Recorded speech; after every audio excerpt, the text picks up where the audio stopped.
this is Derek from TreeHouse Custom Drums, and I'm here today to show you a couple of tips and tricks on how to assemble our new 6061 lugs on a drum. Now notice how I said that. I'm not just going to assemble it and then put it on the drum. I'm going to assemble it on the drum. Let's start with some anatomy here. This is the tube. These are nodes. This is my set screw, a couple of these guys. These are my backing screws with washers. What's fun about this system is that I can assemble my lug in a lot of different configurations. It could be this idea. These ends could be flush. The project I'm doing here will look like this. So let me show you how we're going to do this.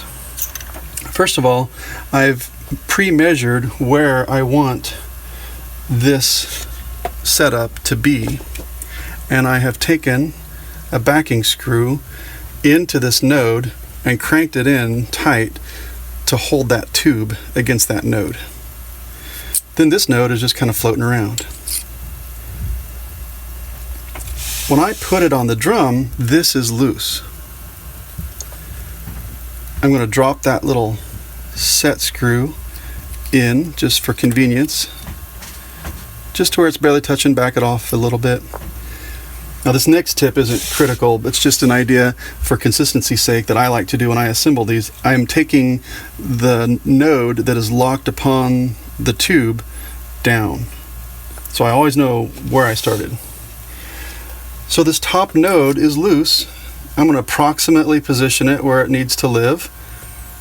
I'll put that bottom node in the hole and then adjust the top one to get close and drop into the hole. My backing screw will attach this bottom node to the shell. And I'm going to go ahead and lock that on in there with my Allen wrench. Now this top node is in place, but it's loose. Now that it's where it's going to live, lengthwise on the tube, I'm going to lock its little set screw in place.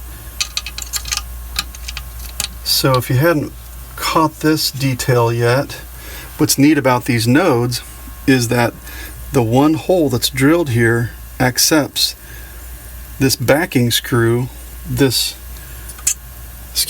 set screw, and then that same threaded hole is used for the backing screw.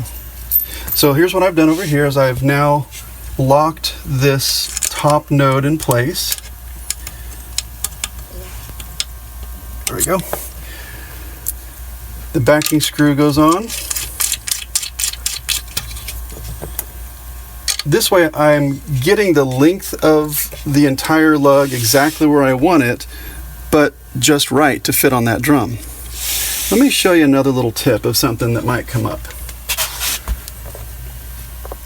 So here's a lug that's a lot longer. The tube is flush where it lives on the node here. So let me get this guy in just like before.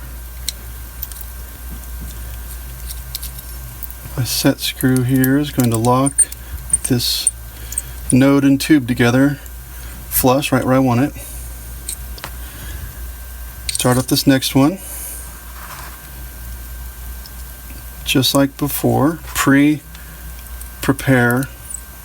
this little screw. I'll go down to it bumps and then back it off a touch. But something might happen. Like before, I loosely let this guy position itself in the top hole. You can get this angle. Same thing we've seen before. I'm going to tighten this backing screw. Remember that node was already locked in.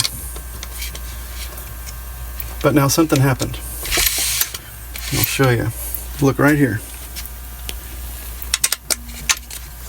As I tighten this bottom node, the whole thing twists a little because this is loose. That's okay. I can bump it back I want to lock that bottom one down in place. Now I'm going to set that little set screw in there just where I want it. But with my tool in place, I can wiggle it a little bit to line it up. Make sure that I'm square and flush. Cure that problem of it shifting when I tighten the bottom node. Now I'm locked in, everything's perpendicular, square, 90 degrees. And that drum is ready to assemble.